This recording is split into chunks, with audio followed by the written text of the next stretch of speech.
po natin ulit ang Panginoong buhay. Happy last Sunday po sa atin. This is the last Sunday of the first month. And despite the problems that we are having, let's continue to be optimistic. Sabi nga ng devotion kanina, di ba? Napakaganda ng devotion kanina. And let's worship the Lord and feel His presence this morning. Amen?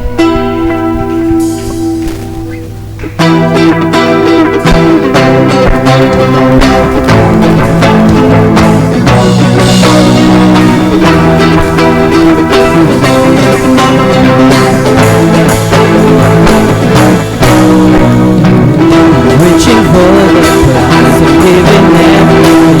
I give my life for this. It's what I live for.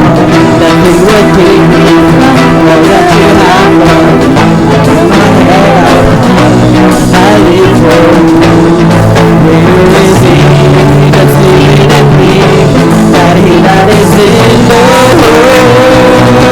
Sing faith, faith. I can roll a mountain, I can throw on things to fly. I know faith, standing in the living, I can do all things to Christ, who strengthens me.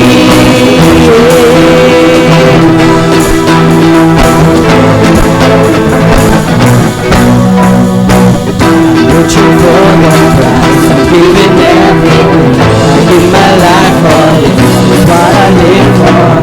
Think what keep me, all that you have for me. You hold my head up, I live for you. Greater is He that's living in me than He that is in the world.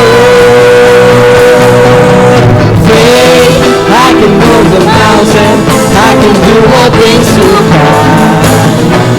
I know faith, standing in the living, I can do all things through Christ, who strengthens me. Faith, I can move the mountain, I can do all things through Christ.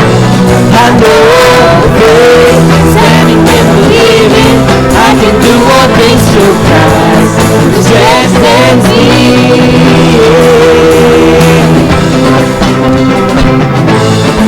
Amen.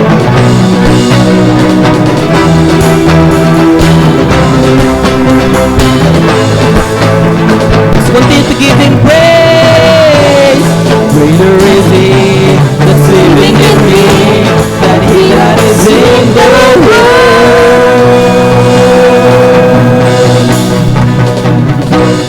Faith, I can move the mountain, I can do all things through Christ.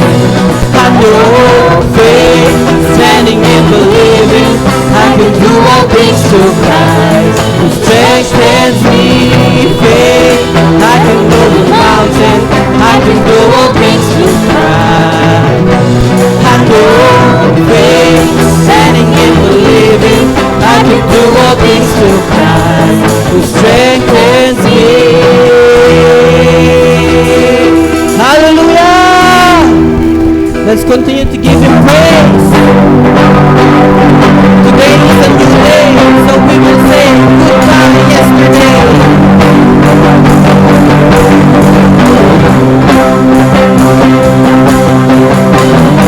Goodbye yesterday, I'm living in a life of a new day. I won't waste another minute in my own way.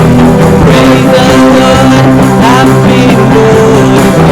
Goodbye yesterday, I'm living in a life of a new day. I won't waste another minute.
give Him praise. Amen.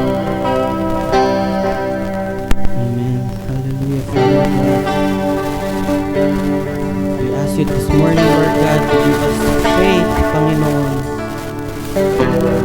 to face the things, to face the battle that we are facing, Panginoon. Give us the strength, hallelujah, Father God.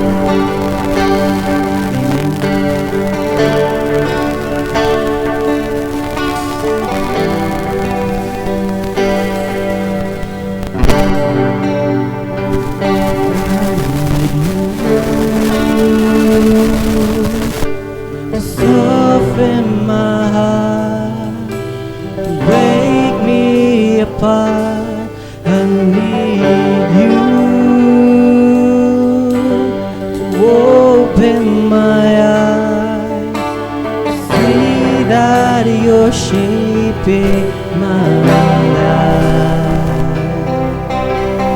All I surrender.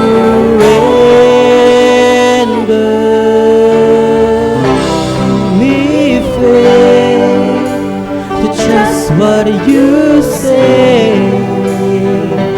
that you're good, your love is great. I'm broken inside, I give you my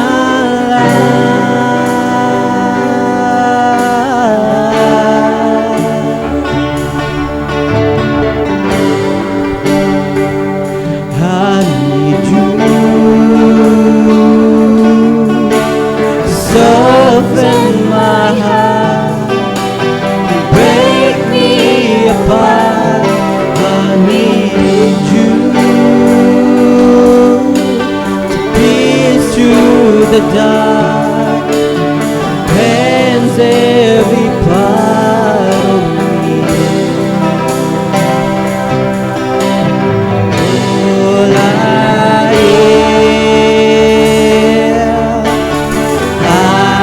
surrender. Give me faith to trust what you say, that you're good, your love is great. I'm broken inside, I give you my life.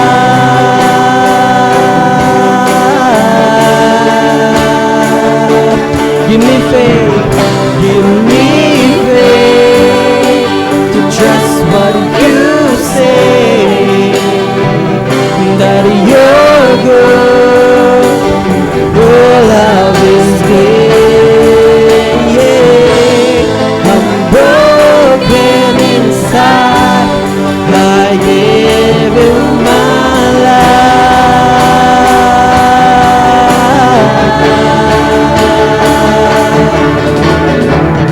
I may be weak, your spirit strong in me. My flesh may fail, my God, you never will. I may be weak, your spirit strong in me. My flesh may fail, my God, you never will. Give me faith to trust what you say, that you're good, your love is great. I'm broken inside, I give you my life.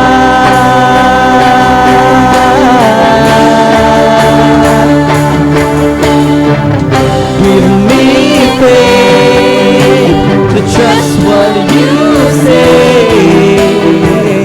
that you're good, your love is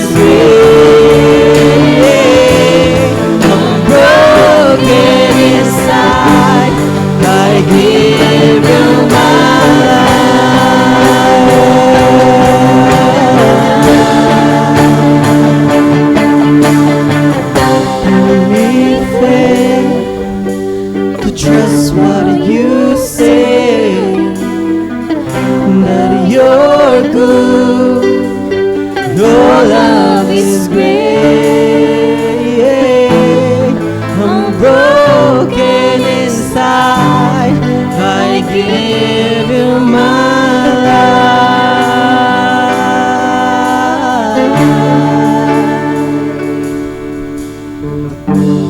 Hallelujah, Father God.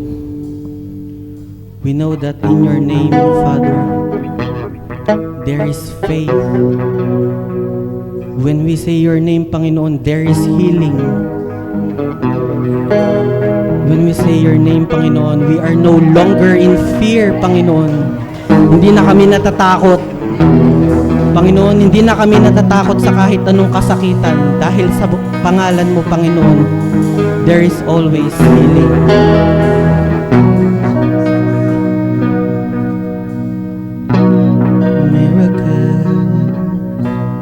Wonders, oh secrets I can't contain.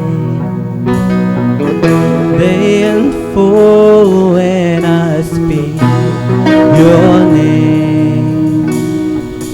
I'm no longer afraid.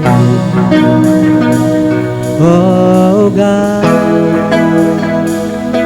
we sing all the lies, all the lies, the fears and the doubts, oh they melt away when I call on your name, Jesus. I'm no longer afraid. Oh God,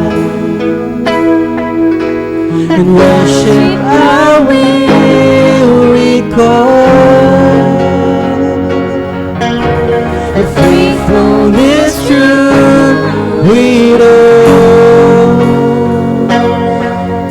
When I say your name, I see faith arising.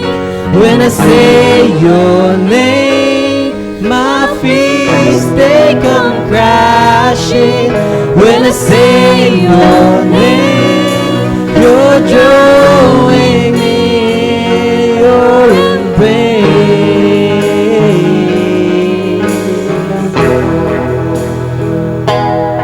Hold the light, hold the light. Fears and the doubts, oh they melt away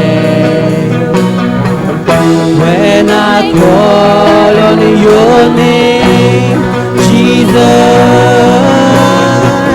I'm no longer afraid. Oh God, worship I will recall your faithfulness true we know. When I say your name, I see faith arising. When I say your name, my fears they come crashing. When I say your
your name, you're drawing in your embrace.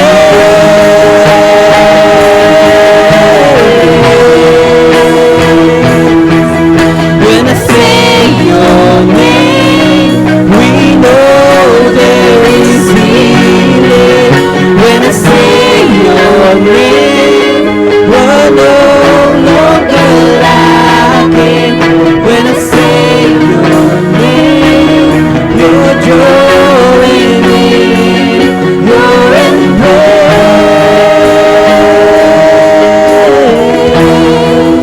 Let's declare it, church. Come on. In Jesus' name, I see faith arising. In Jesus' name, my fears they come crashing. In Jesus' name, we're drawn into your embrace.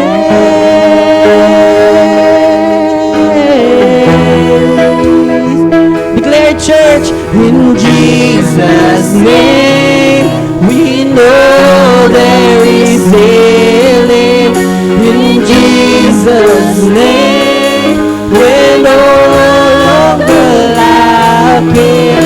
In Jesus' name, we're drawn into your embrace.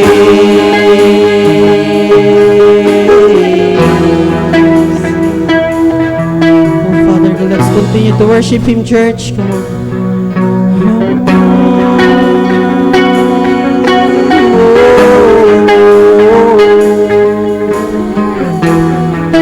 Singing in your name, Father God, I see faith in your name. Come on, church, let's continue to worship Him. Hallelujah.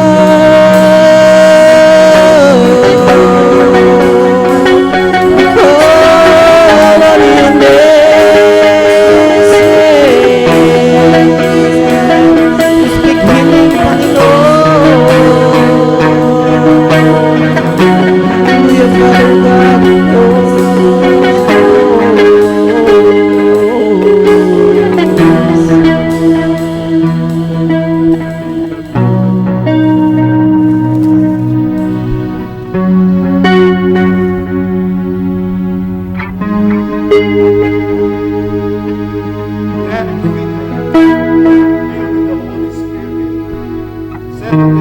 Rulers and elders of the people, we are being called to account today for an act of kindness where no man was slain, and are being asked how he was healed. Then notice, you and all the people of Israel, it is by the name of Jesus Christ of Nazareth, whom you crucified, but whom God raised from the dead, that this man stands before you healed.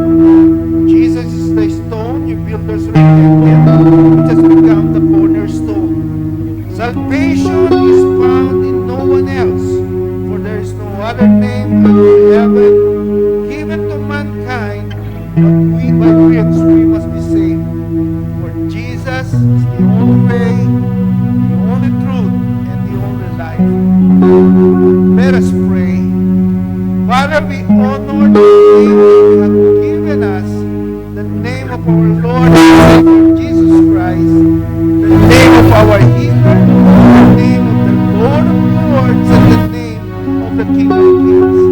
Father, we bow down before you in the name of Christ, and we offer our bodies as living sacrifices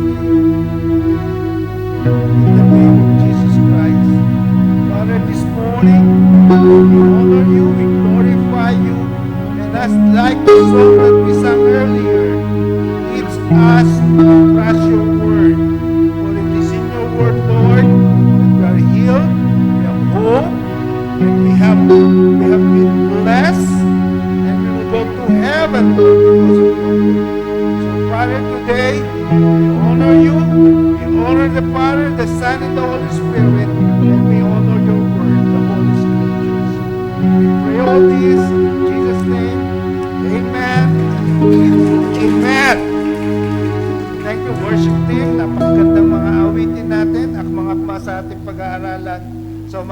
pwede na ho tayong umupong lahat. And welcome sa mga nanonood ngayon online sa worship, celebration, worship service ng Radiance of Christ, Bulacan. Tayo po ay dumako na sa ating giving for this morning. Unahin na natin yan. At ang ating giving for today ay makikita natin sa 2 Corinthians 8:2 na nagsasabi ng ganito. Kahit na dumaranas sila ng maraming pagsubok, masayang masaya pa rin sila. Kaya nga naging lubos silang mapagbigay sa kabila ng kanilang matinding kahirapan. 2 Corinthians 8, chapter 2, and the following. Minsan may kwento sa Bible na isang grupo, isang church, isang pamilya na nakaranas ng maraming pagsubok. At nakita naman natin yung pagsubok, hindi na itinago ng Biblia, matinding kahirapan.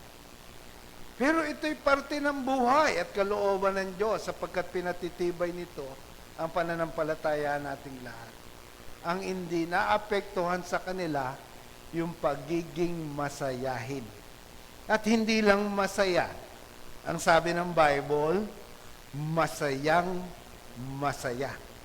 Kailang kahuling naging masayang masaya.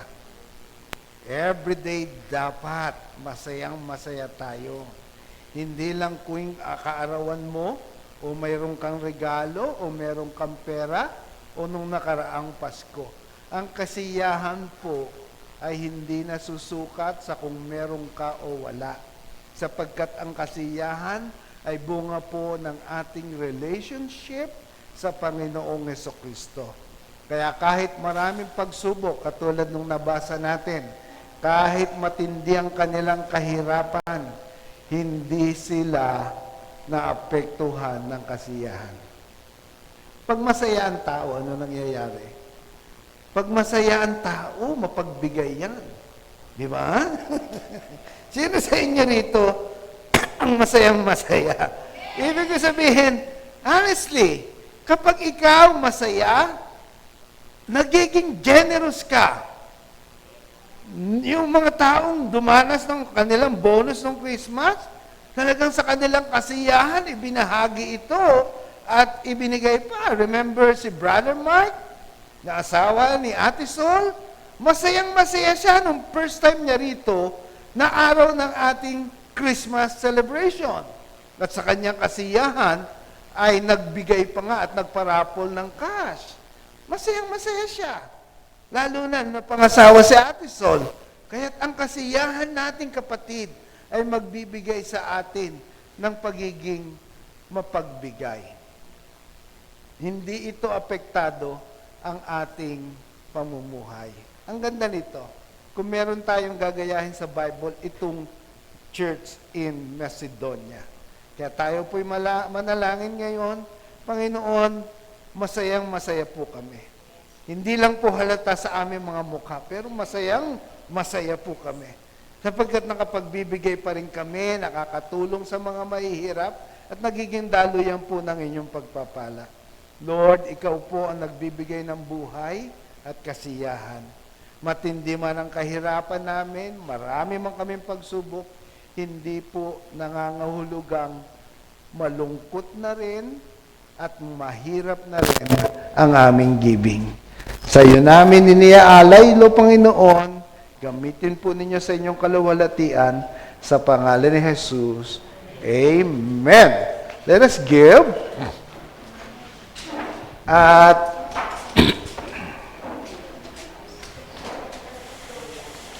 habang tayo nagbibigay, meron pong announcement. ELPAT Leaders Training on February 1. This coming Sunday, 1 p.m. to 2:30 p.m. So lahat po ng ELPAT leaders, core leaders, ministry heads, at lahat ng interesado na magturo po sa Bible study at nakatapos ng Shine ay meron na pong LPAT Leaders Training sa darating na linggo. Alauna po yan after na tayo ay mag-lunch. Meron tayong LPAT Leaders Training sa Sunday, 1 p.m. to 2:30 p.m. Isa't kalahating oras lang po yan at tayo po ay tuturuan kung paano po mag-handle ng Bible study. Nakakatuwa dahil meron tayong binuksang Bible study ngayon sa Llano, diyan sa Novaliches. At kayo po ay ganun din sa inyong mga tahanan. Kung gusto po ninyo na magkaroon ng Bible study, nagkakaroon po tayo ng training ngayon kung paano magturo. So let's go to our topic, the Gospel of John. Ako yung umaasa na sinunod ninyo ang aking payo na kabisaduhin po ang Gospel ng John. Ito po'y gawing parte ng inyong Christian life. Maaaring hindi mo kabisado ang Matthew, Mark, Luke, lalo na Deuteronomy. Kasi napakahaba at patungkol sa Israel. Napakaraming batas. At mga luma na yung batas na yon, tama ka Ate Thea, na hindi na sinusunod. Halimbawa, yung hinahagupit. Hanggang ngayon, sa makabagong panahon, sila sinusunod, pero sa atin, hindi. Eh di kung hagupitan lang ang parusa, ang dami na nating nahagupit. Sasali tayo sa hagupitan ng mga corrupt officials ng ating gobyerno. Yung karamdaman na yon ay, yung kaparusahan pala na yon, ay hindi na po effective ngayon. Pero yung karakter ng Diyos na mapagpatawad, mapagbigay, ay yung pa rin. Hindi nagbabago. So sa ating Christian life, ang constant Diyos. Lagi niyong isipin yun. Constant siya. Hindi nagbabago. Ang hindi constant o laging pabago-bago ng isip ay mga tao. Kaya't nga pag-aaralan natin ngayon ay atin pong ituon ngayon. Ang Gospel of John, mula nung first time na tinuro ang Gospel of John, ay sinabi ko na ng kadahilanan, kaya po sinulat ang John ay dahil sa verse na ito, 20:31. But these are written, the book, that you may believe that Jesus is the Messiah, the Son of God, and that by believing, you may have life in His name. The keyword is believe. Isinulat po ang John upang ang mga tao ay manampalataya ng totoo sa Panginoong Jesucristo. Bakit? Kasi po marami pong fake na pananampalataya na in-address sa Gospel of John. At ito po ay ating matutunghayan sa umagang ito. Believing is the keyword. True believers. True, may grupong true faith. Kaya ito po ang ating pag-aaralan sa umagang ito. Hinihiling ko lang ang lahat na makinig muna sa less than 1 hour sa mensaheng ito. Importante ito. This is a matter of your eternal life or eternal death. Hindi lang life and death, kundi eternal life and eternal death. We go to church to listen to the Word of God. And by listening to the Word of God, we have been transformed and we are continuously being transformed by the Word of God. So, isinulat ang Gospel of John, kaya ini-encourage ko kayo, kabisaduhin ninyo itong book na ito sa New Testament dahil dito mabubuo po ng wala pong kondisyon ang pananampalataya nyo sa ating Panginoong Jesucristo. Hindi po ang pananampalatayang mababaw na madaling gumibap kapag may pagsubok. Hindi po pananampalatayang sumusunod lamang dahil may mga pagpapala at binibless. Paano kung hindi ka na nakakatanggap ng blessing sa Diyos? Susunod ka pa ba? Yung apologetic purpose, believing that Jesus is the Messiah, the Son of God, yung evangelistic purpose, dalawang purposes, believing you may have life in His name, kompletong buhay, hindi lang eternal life, but the kind of life that God so desires for you while you have breath in your body. Kasi mawawala rin yung breath na yan, mawawala yung hininga na yan, mawawala yung buhay natin, at ano ang kasunod nito pagkatapos na tayo ay mawala sa katawang lupang ito. May mga bagay tayong hindi mababago, may mga bagay tayong hindi maiiwasan, katulad ng oras na hindi mo na pwedeng ibalik, katulad din ng panahon na hindi mo pwedeng baguhin. May bagyo ngayon sa Estados Unidos, mayamang bansa, pero sila hindi mapigilan ng snowstorm at labis na paglamig na nasa negative 50, 51. Wala yatang refrigerator at aircon na may negative. Yung aming freezer hanggang negative 7 lang, pero yung 51. Hanggang pagbato mong gano'n ng tubig, yelo na pagbagsak. So the Gospel of John, ito magbibigay sa atin ng pananampalataya. Hindi mo rin kayang pigilang tumanda. Sino nilalayo mo na? Dahil tumatanda na eh. Sino may mga maintenance na? Sino ang laging tulog paghapon? Kakakain pa lang ng tanghalian, tulog na yan. Sino maga matulog, alas 8 pa lang, pero ang gising naman, alas 3, gising na. At hindi na makatulog, magbabago na yung cycle. Mga nanghihina na ang tuhod na sinasabi ng Ecclesiastes. At isa pang hindi mapapigilan ng tao yung kamatayan. Lahat po tayo, darating doon, pero sa pananampalataya natin kay Jesus, mabibigyan tayong muli ng buhay na walang hanggan. Our topic for today is about the road to real faith. Kaya magsusuri tayo ng ating pananampalataya. Kayo na mga nanonood ngayon, makinig lang po kayo ng maigi. Alam ko medyo magagalgal sa Facebook, at available na ba tayo sa YouTube? Kasi for the last Sunday, wala tayong YouTube. Yung iba kasi nating mga followers sa YouTube lamang nakikinig kasi mas maganda ang audio at reception sa YouTube. Pero dahil wala, ipagpahuminhin po ninyo sa Facebook muna po tayo makikinig. Although po, may garagal. Pero what matters is yung mensahe po na ating ibabahagi ngayon. The road to real faith. Marami pong maling pananampalatayang itinuwid ang Gospel of John. At isa na ito. Mababasa natin ito.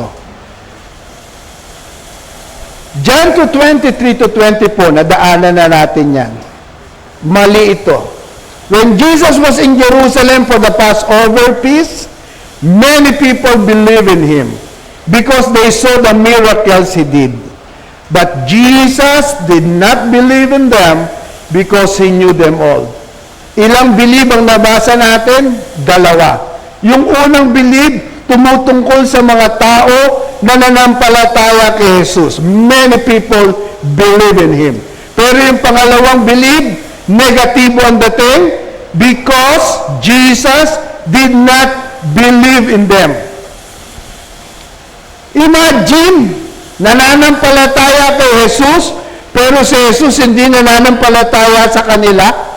Naniniwala sila kay Jesus, pero si Jesus hindi naniniwala sa kanila. Meron palang ganon. Kaya makaiigi na tayo na mga members ng Radiance of Christ Bulacan ay siguraduhin na si Jesus ay naniniwala sa atin. Maaaring mapaniwala nyo ang tao, pero ang Panginoon, iba po ang tinitingnan sa tao. God does not look at the outside appearance according to Chronicles, but God looks at the heart. So, hindi natin kayang linglangin ng Diyos na nakakaalam ang lahat kasi sinabi dito, because He knew them all. Alam ng Diyos ang buhay mo at ang isip mo. Ang sakit-sakit nito, nanampalataya sila kasi ang pananampalataya lang nila sa mga miracles na ginagawa ni Jesus. Because they saw the miracles He did and not to the person. Mababaw na pananampalataya iyon. Kasi idolatry yun eh. You follow Jesus because of the miracles. What kung wala ng miracles sa buhay mo? Will you still follow Jesus because He is God and He is Lord? Tanungin mo ang sarili mo. Ako ba'y pumusunod lamang sa Panginoon dahil sa mga miracles at himala at answered prayer, paano kung hindi masagot ng Panginoon? Paano? Katulad ni Pablo, na bago siya namatay, talagang luray-luray na yung katawan niya, hirap na siya. However, I consider my life worth nothing to me, if only I may see Jesus and finish the race. Sabing gano'n ni Pablo. Isa pang maling pananampalataya, nakita natin sa John 6. After Jesus said this, many of His followers, hindi ito mga bagong membro, hindi ito mga first-timers, kundi followers. Anong ginawa? After Jesus said this, many of His followers left Him and stopped following Him. May sinabi lang, hindi nila nagustuhan ng Panginoon, na-open na sila at hindi na sumunod at hindi na nagpatuloy. Imagine kung ang Panginoon na-open sila, edi tayo, lalo na tayo mga leaders na hindi perfecto, na lagi na-open yung mga tao sa atin, tapos hindi na dadalo. Napakababaw ng pananampalataya nilang ito. Iniwan nila si Jesus sapagkat hindi nila nagustuhan ang sinabi ni Jesus. Verse 67, Jesus asked the 12 followers, nag-loyalty check na rin sila. Do you want, ang Panginoon, may loyalty check na rin sila, do you want to live to? Simon Peter answered, Lord, to whom shall we go? Ang Panginoon ba'y sinusunod lang natin dahil sa mga pagpapala niya? Pag inalis yung pagpapala, hindi na rin tayo susunod. Ang Panginoon ba'y sinusunod natin dahil gusto lang nating marinig? Ang gusto nating marinig, o aasenso ka, o unlad ang bahay mo, gagaling ka, pagkakaroon ka ng takapayapaan, lahat for our favor. Paano kung hindi na favorable sa'yo? Kasi ang isip ng tao makasarili eh. Gusto niya, sarili niya lang. Masaya siya. Pagpapala sa kanya. Paano kung hindi ng kalooban ng Panginoon? Aalis ka na rin ba? Kaya ang pagsubok, ang mga trials ng buhay, sabi ng James chapter 1, ay kaparaanan ng pagsusulit ng iyong pananampalataya. May isa pa. 3 lang muna ibibigay ko. Para makita natin ang ating mga sarili ngayon. At kabisaduhin natin itong Gospel of John. John 12. But many believe in Jesus, even many of the leaders. Tingnan nyo mga leaders na to. But because of the Pharisees, they did not say they believe in Him, for fear they would be put out of the synagogue. Ito naman sinisikreto yung pagiging Christian. Ito naman sinisikreto yung kanyang pagiging disciple. Hindi siya nag-evangelize, hindi niya pinuproklama si Jesus. Si Jesus ay kanyang Panginoon out of convenience, pero kapag meron ng persecution, aalis na siya at iiwanan na. Ang dami pa rin persecution ngayon. In North Korea, in China, in other parts of the world, kinukulong ang mga pastor, sinusunog ang mga churches sa Africa because of persecution. Tatalikod ba tayo kay Jesus dahil may mga persecution sa pamilya o magpapatuloy ka pa rin dumalo? Magpapatuloy ka pa rin ba kahit na ikaw ay inuusig na ng iyong mga magulang? Magpapatuloy ka pa rin ba kahit inuusig ka na ng barangay ninyo? Itatago mo ba yung pagiging Kristiyano mo? Mga maling pananampalataya ito eh. They did not say they believe in Him. There is no secret Christian, there are no secret disciples. Let's go to our text. If you have your Bible, open it to John chapter 4. Isang kwento na naman ang mababasa natin sa umagang ito. Verse 46 of John chapter 4. Once more, he visited Cana in Galilee, where he had turned the water into wine. And there was a certain royal official whose son lay sick at Capernaum.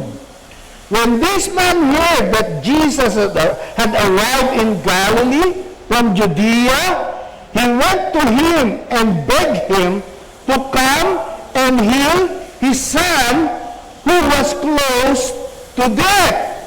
Verse 48, unless you people see signs and wonders, Jesus told him, you will never believe.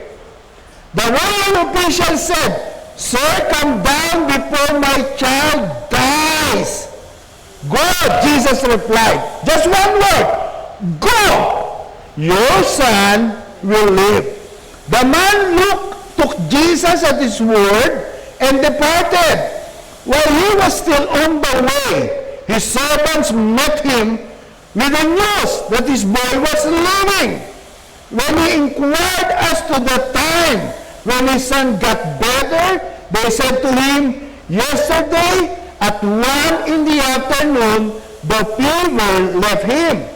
Then the father realized that this was the exact time at which Jesus had said to him, your son will live.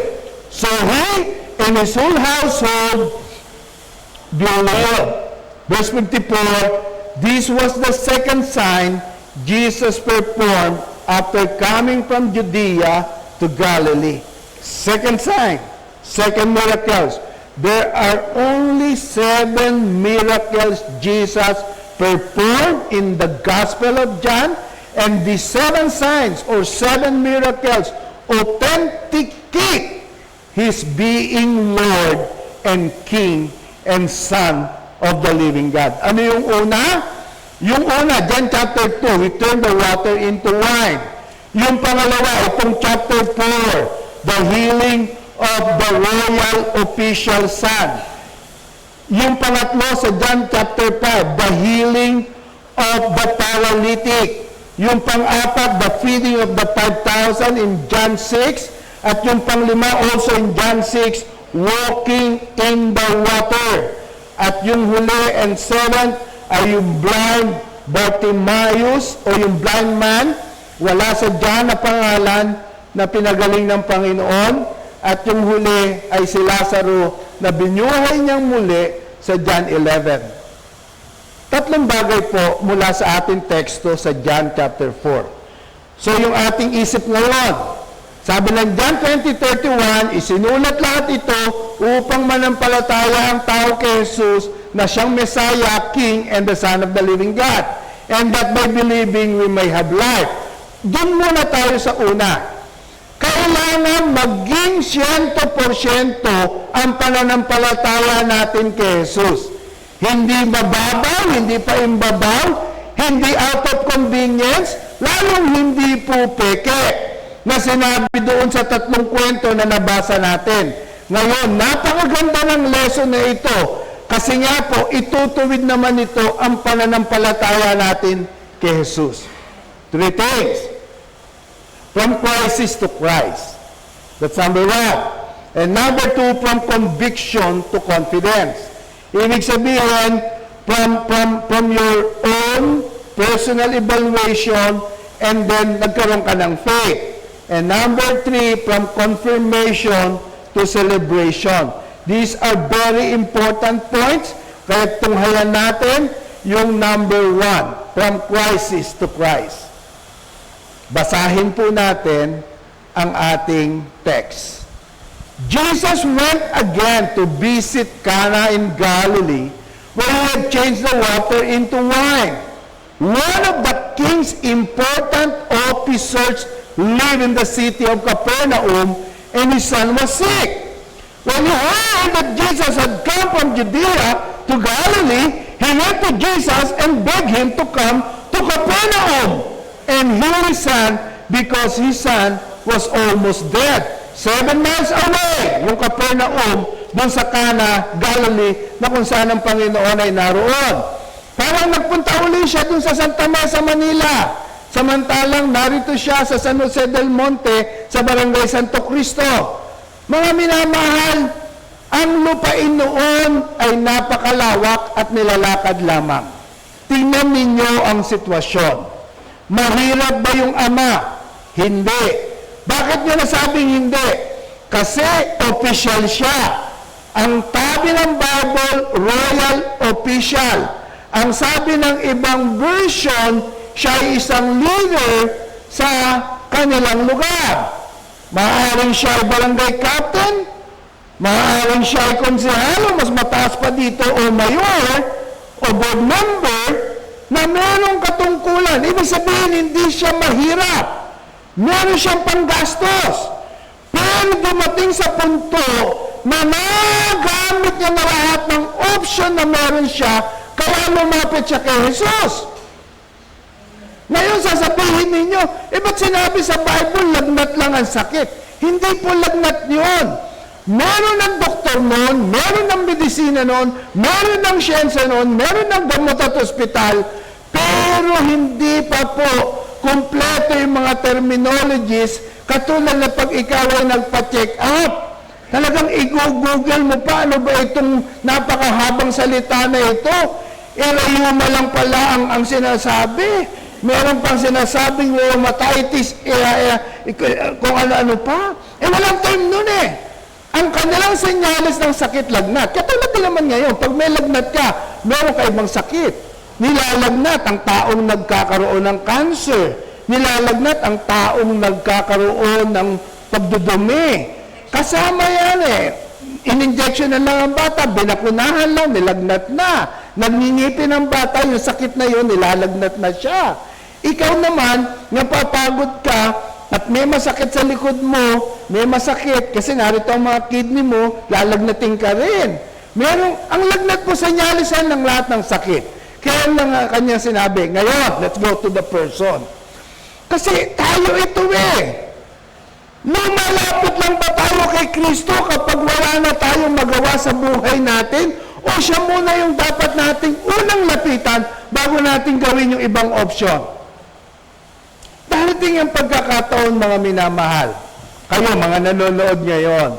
Kahit marami kang ipon, kahit may pera ka, hindi ka kayang iligtas ng pera mo at mangangailangan ka pa rin ng Panginoong Yesus, lalo na sa mga pagkakataon na gumip up na ang ospital. Hindi po lahat nagagamot ng ospital, ha? Kung nagagamot lahat ng ospital, sana wala nang namamatay.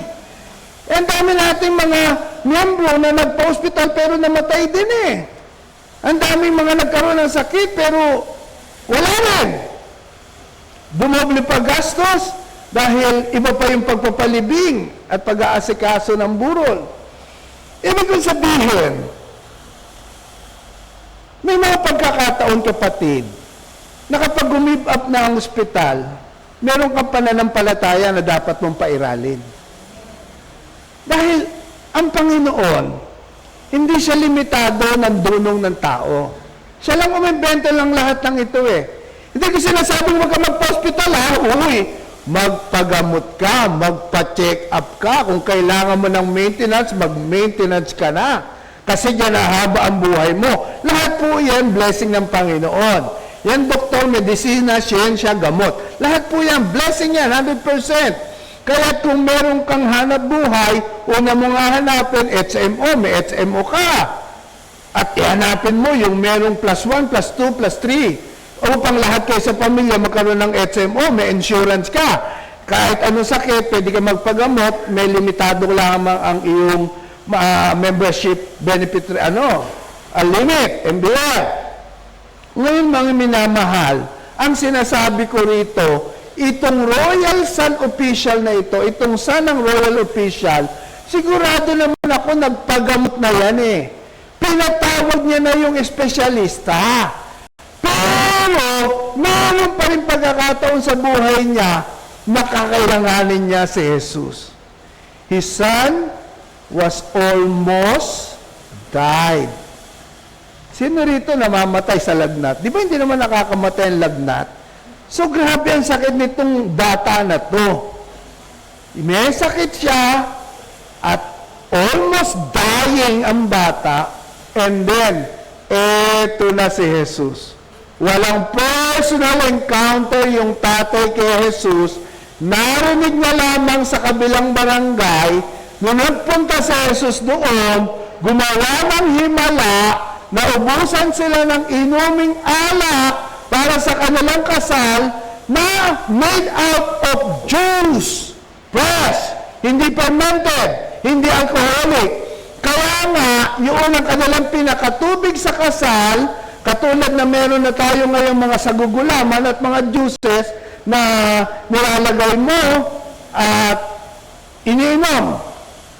Ngayon, yung nabalitaan niya na ito, muling bumalik si Jesus sa Galilee. Hindi ito aksidente, ha?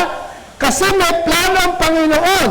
Yung evangelistic purpose, makikita natin dito, kaya sinulat andyan. Bakit?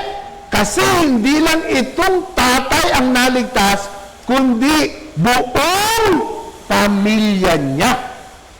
Kaya't lahat ng mababasa ninyo, nakasentro doon sa John 20:31. Evangelistic purpose and apologetic purpose. That Jesus is God and that by believing you may have life in His name. So itong bata, gumaling ito. Ang sitwasyon dito, nasa crisis na yung tatay.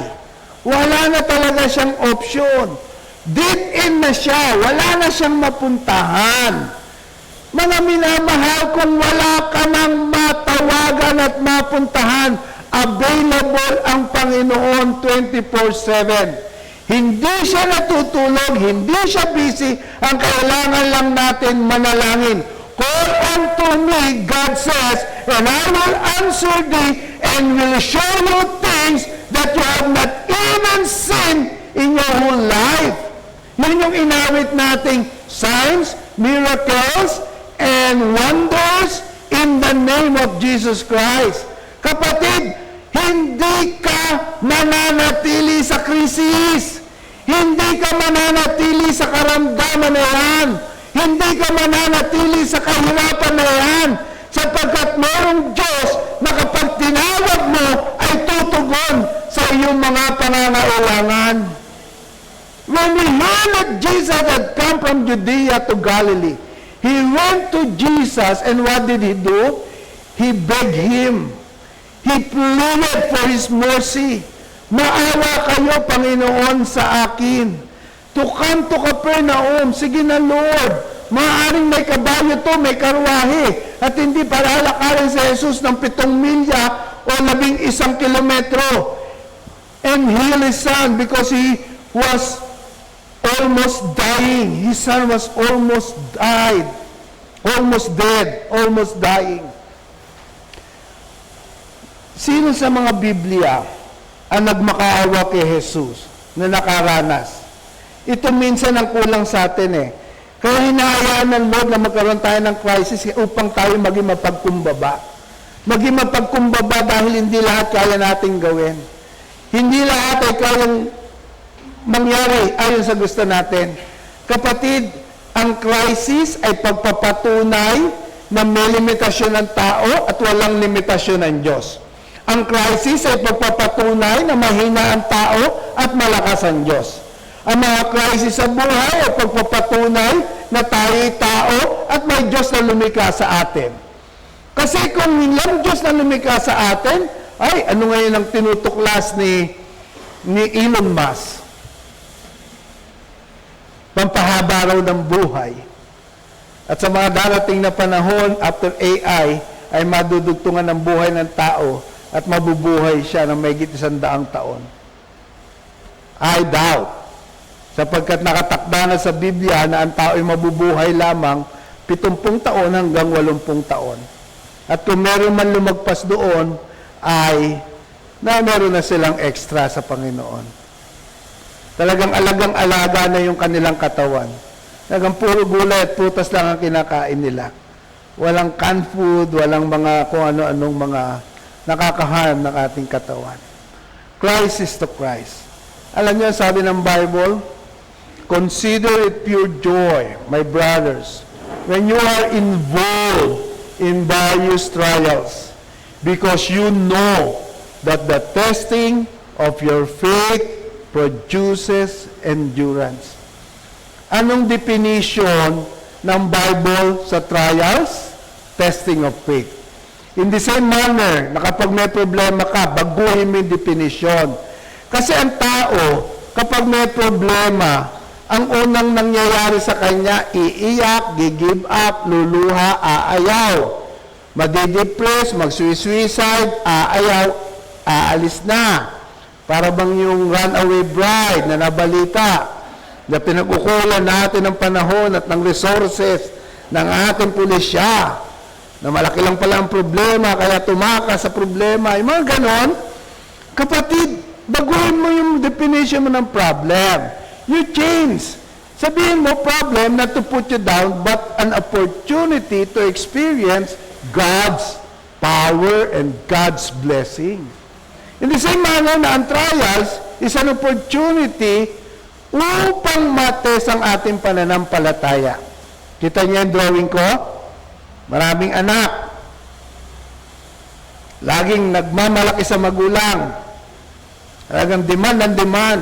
Yung magulang, dahil ayaw masaktan ng anak, mga anak, hindi nyo alam, punong-puno na ng problema yung magulang, meron ng ang dami ng sugat sa likod, ng depresyon, pamilya, ng opisina, ng kalusugan, na hindi mo alam, na financial problem, pero pilit pa rin inuunawa mga anak.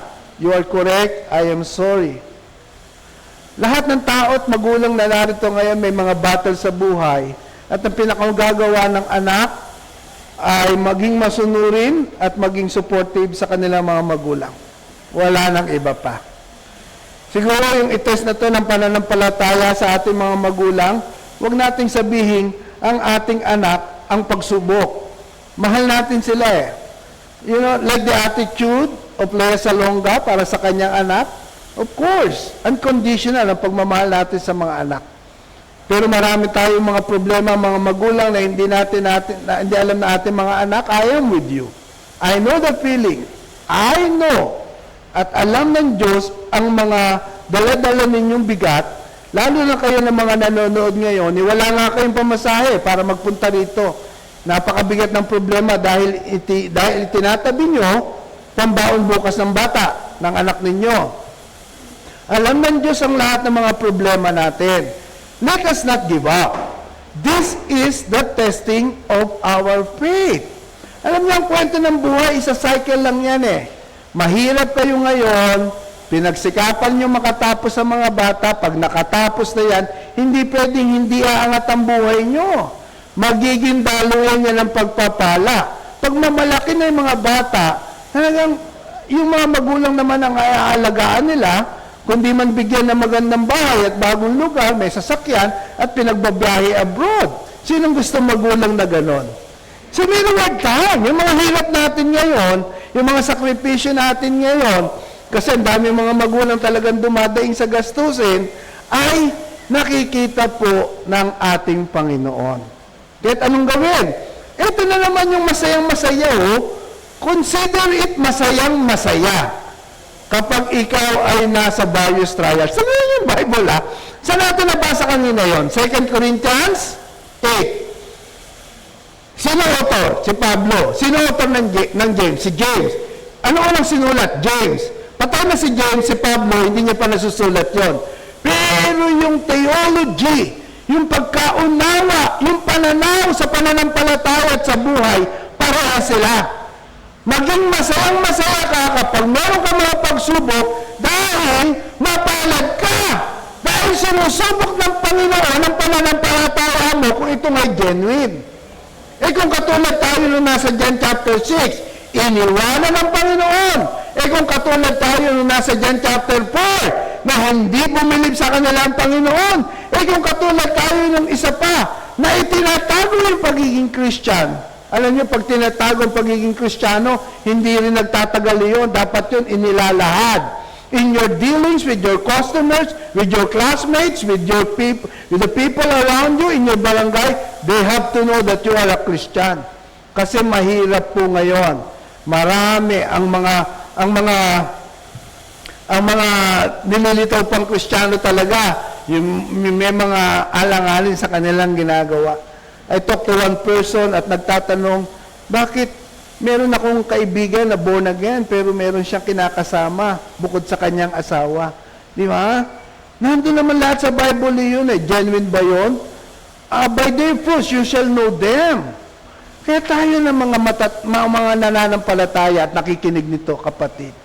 Show that you are a Christian and show it by the fruits in your life. Now, let's go to the second point. The road to real faith, from conviction to confidence. Jesus said to him, you people must see signs and miracles before you will believe in me. To see is to believe kayo, ha? Sa Bible, baliktad, believe first and you will see. The officer said, sir, come before my child dies. Jesus answered, go, your son will live. The man believed what Jesus told him and went home. Ang ganda ng istorya ng tatay. Kasi yung faith niya, by virtue of balita lang. Nung nakaharap niya pa si Jesus, hindi niya pa tinawag na Lord. Tawag niya, Sir. Samantalang yung mga ibang nagginawa ng himala ng Panginoon, ang tawag nila, Lord, have mercy on me. Si Bartimaeus, for example, Bartimaeus, sabi niya, Jesus, Son of David, have mercy on me.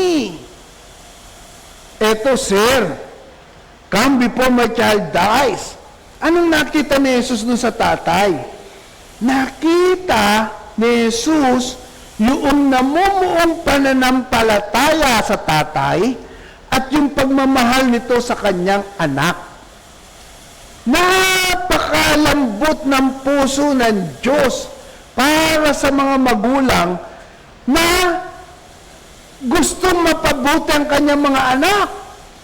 Kaya nga inalintulad na you can call God our Father, our Father. Kasi walang anak na nagbigay ng ahas kung humingi ng tinapay, sabi ng Panginoon. Lahat ng hinihingi ng anak. Parang ako, pag kada uwi ko, kahit anong may papasalubong kong madadaanan, binibili ko. Para pagdating ng tatlo ko, parang may mga ibong kang pinapakain, oh. Tuwan tatay sa ganun eh. The man who believed Jesus, the man believed what Jesus told him and went home. Ito yung nagpagaling sa bata. The man believed what Jesus told him. Yung salita ni Jesus, yung authority ni Jesus na nagsasabing, umuwi ka na, gagaling ang anak mo. Anong gusto ng tatay? Isama si Jesus. Lord, bisitahin mo naman! Pumunta ka naman, Lord! Sasamahan kita, mga assistant ako, Lord. Hindi ka magugutom, may karwahe ako. Pakakainin pa kita, Panginoon, puntahan nyo lang sa bahay ang anak ko, malapit ng mamatay. Sumama ba ang Panginoon? Hindi. Salita lang ni Jesus. At manampalataya yung tao. The man believed what Jesus told him and went home. Ganong kakapangyarihan ang salita na sinabi ng John 1:1, in the beginning was the Word, and the Word was with God, and the Word was God. Ganong kakapangyarihan ang salita ng Jesus. Kaya ikaw mananampalataya, kayo narito sa sanctuary, at kayong nanonood, you have to believe the Word of God. 100%. Paano mong pananampalatayanan ito? Basahin mo ng paulit-ulit, suriin mo, guhitan mo, kulayan mo, sabi-sabuhin mo, ilagay mo sa puso mo, hanggang mabuo yung pananampalataya. At maging katulad tayo nitong ama na nagsabing, Lord, uuwi ako. Hindi pa dyan natapos ang kwento. Tao pa rin yun. To see is to believe pa rin yun. At nasa susunod na point iyon. Mga minamahal, there is such a thing as faith. Kaya't itong mga disciples, alam nyo, isang bagay lang ang hiningi nila sa Diyos. Kay Jesus, yung 12 disciples, ano yung prayer request nila? Hindi sila pagyan ng kabayo, o bigyan ng bahay, o bigyan sila ng mana. Isang panalangin na nakikita natin sa Luke, ang sabi niya, Lord, increase our faith. Kasi ang pananampalataya ay relative yan. Nag-grow yan. Ang pananampalataya ay merong sinasabi ang Bible, no faith, dead faith, without faith, amazing faith. I have never seen a great faith as this in Israel. So in other words, may degree ang pananampalataya. Yun ang pagtuunan natin ng pansin. Kaya kung may problema ka, manampalataya ka sa Diyos na malalagpasan mo to. Kasi yung pananampalataya mo, yun yung ibinigay sa'yo ng Diyos na dapat mong palaguin. Hindi yung kung saan ka punta ng punta. Basa ka ng basa ng salita ng Diyos at gagawin mo yung salita ng Diyos. Yung unang sinasabi ng Diyos, pagtuunan mo ang kanyang salita kasi dito mabubuo ang pananampalataya natin sa Kanya. So from conviction to confidence, nalagpasan niya yung crisis, lumapit siya kay Christ. Yung kanyang conviction na buo, nagkaroon siya ng confidence o pananampalataya. Anong verse sa Bible? Mika, text mo sa akin ito. Pa-birthday mo na anak sa'yo. If we have confidence, God will hear our prayers. Nasa 1 John yun, anak. So, text mo sa akin mamaya. Ibig sabihin, kapag meron kang confidence, saan manggagaling yung confidence mo? Sa Word of God. Kasi may pinanghawakan kang salita eh.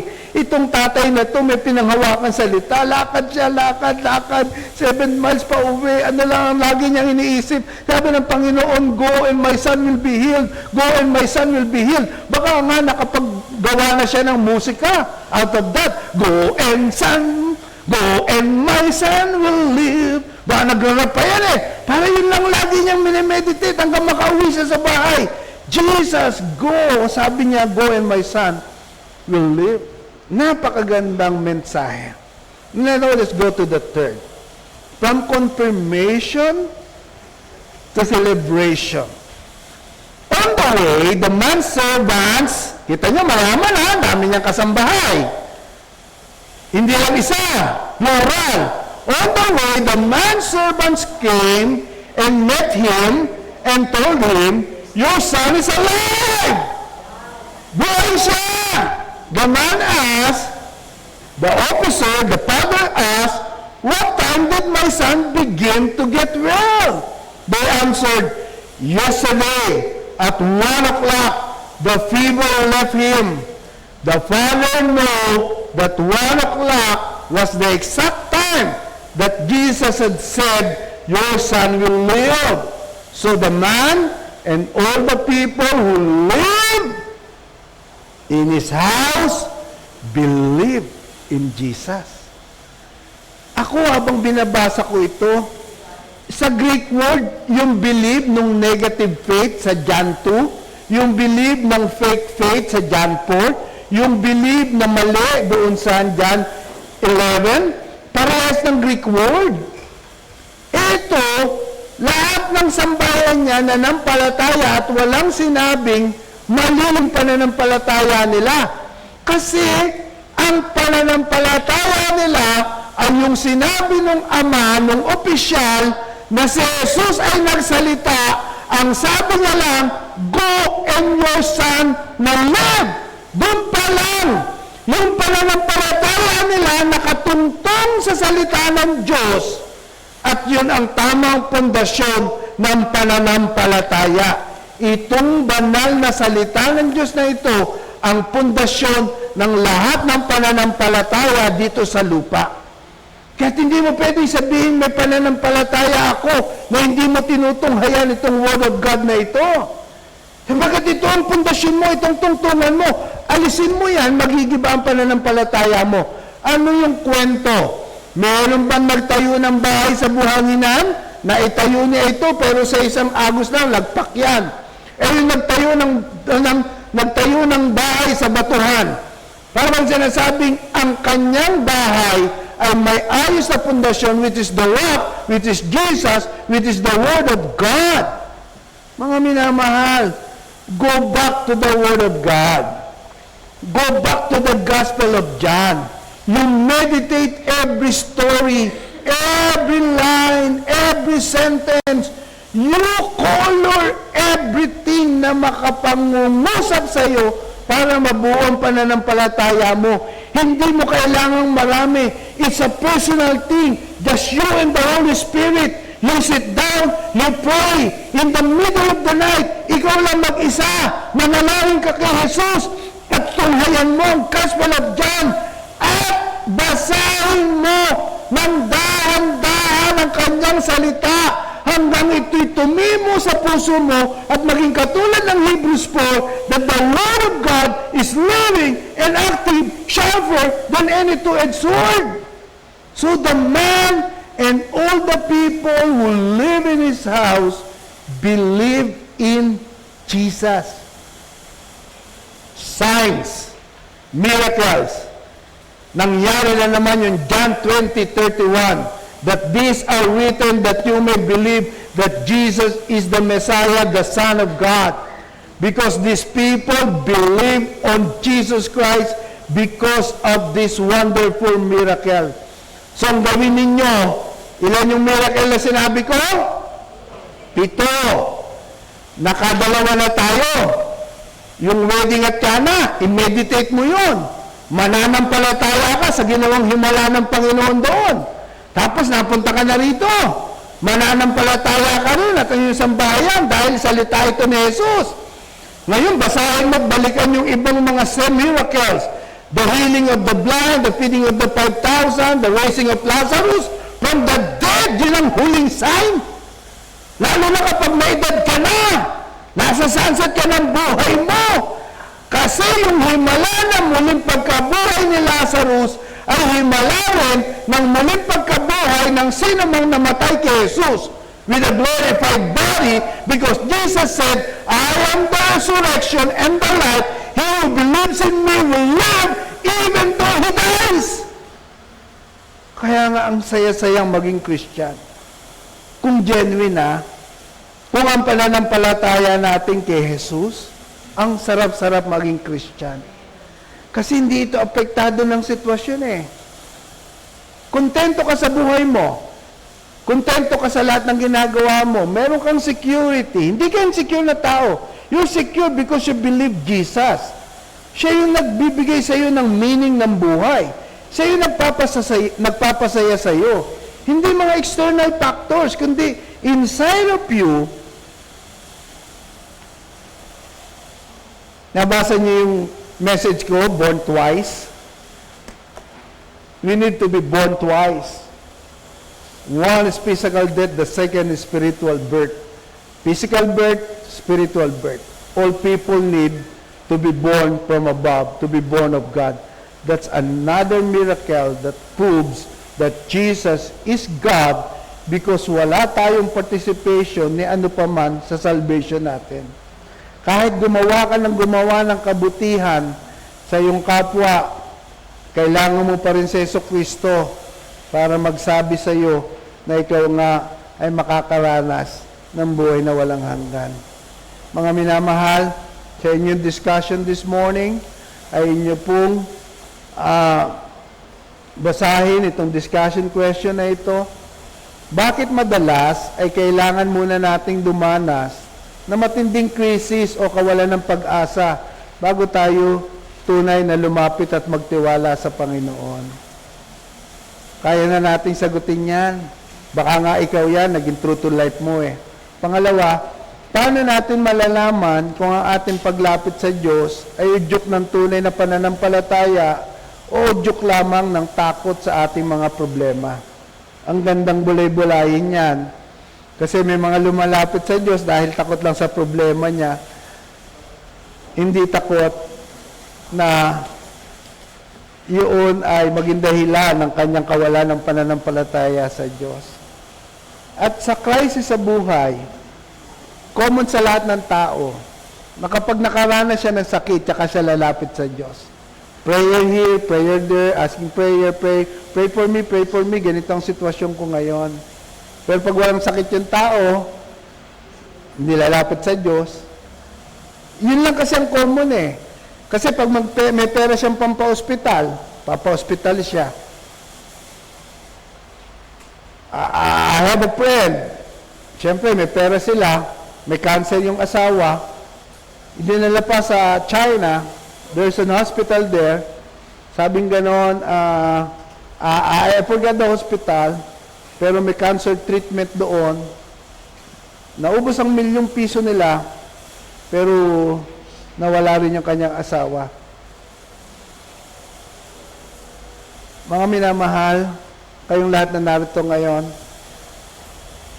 I feel in my heart na may kailangan tayong baguhin sa ating pananampalataya at pananaw sa Diyos. Kaya tayo mananalangin ngayon. Mananalangin tayo ng pagsisisi sa maling pananampalataya. Mananalangin tayo ng pagsisisi sa pagsunod kay Jesus dahil lang sa biyaya. Mananalangin tayo sa Panginoon na ayusin ang pananampalataya natin, na hindi lang tuwing may crisis kaya tayo lalapit sa Kanya. Samahan niyo ako manalangin bago tayo magtapos ng gawain na ito. Panginoon, napakaganda po ng aming napag-aralan sa umagang ito.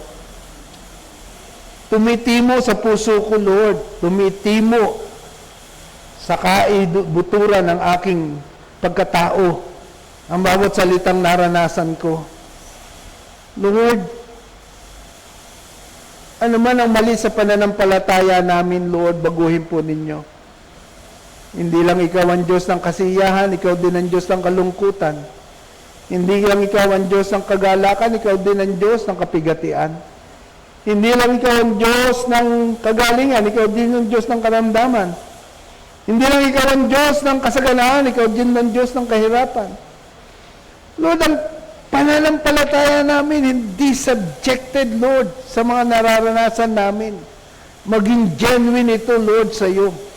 Na si Jesus ang aming tagapagligtas, si Jesus ang aming Panginoon, si Jesus ang daan, ang katotohanan at ang buhay, at si Jesus ang tanging inaasam namin na mapaglingkuran at makilala pang lubos.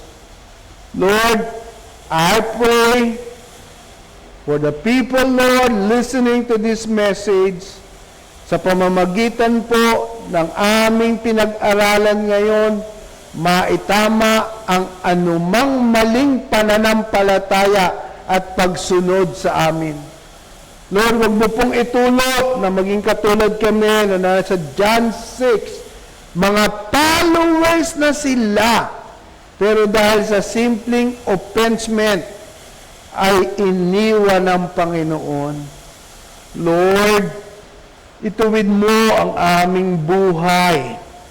Ituwid mo ang aming mga pananaw at prinsipyo sa buhay.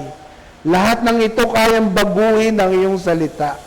Lahat po ng aming maling values sa buhay, maling mga habit, habis, libangan, gawi, ugali, ay kayang baguhin ng iyong banal na salita. Lord, tulungan mo kami maging ilaw ng sanlibutan at asin ng sanlibutan. Panginoon, baguhin mo kami ayon sa waris ni Jesucristo at maging katulad kami, Panginoon, ng mga tinawag mong apostol na hanggang kamatayan, to me to live is Christ, and to die is gain. That for us, to live is for Christ. Even if we live or die, we are for Christ. Lord, Christianity is all about Christ. It is never about our own convenience or our own sake. Christianity is all about God. That's what John the Baptist said. He must increase, I must decrease. That Jesus will be made known. Kami, Lord, less known.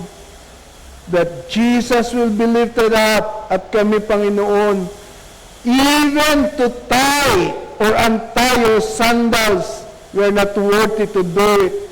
Because you are a holy God.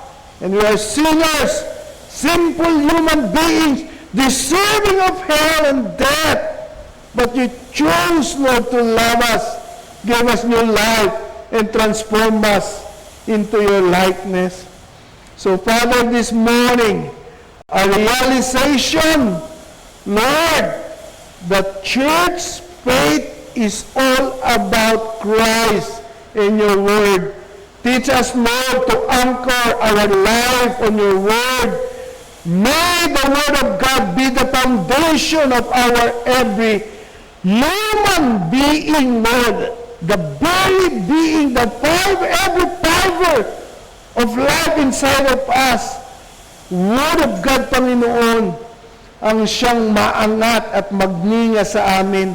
Huwag namin itong iwanan. Huwag namin kalimutan. Huwag lamang naming ilagay sa isang folder ng aming cellphone o accessible sa internet, kundi ariin namin ang salita mo, Panginoon, bilang aming kayamanan. Katulad ni Isaiah, ni Jeremiah, ni David, Panginoon, at ng iba pang mga tao. They so love your word na kanilang itinatak sa ulo, isinulat sa dibdib, at hindi iniwan, Panginoon, sapagkat ang success ay narito. As you mentioned to Joshua, do not let this book of the law depart from your mouth. Meditate it day and night. Then you will be prosperous and successful as you live on this earth. So ganun din kami, Panginoon.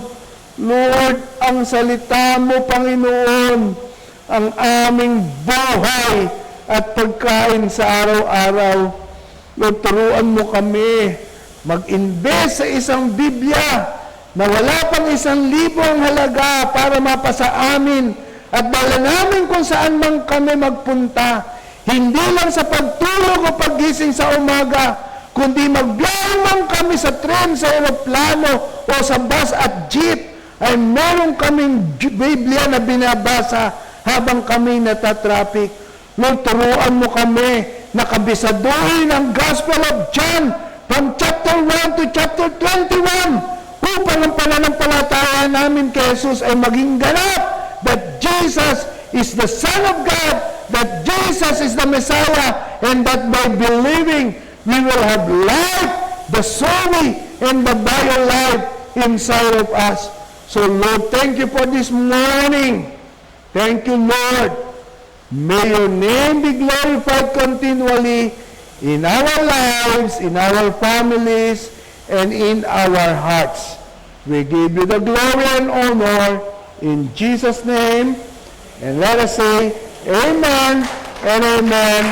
You are dismissed. See you on Sunday. We have ELPA training.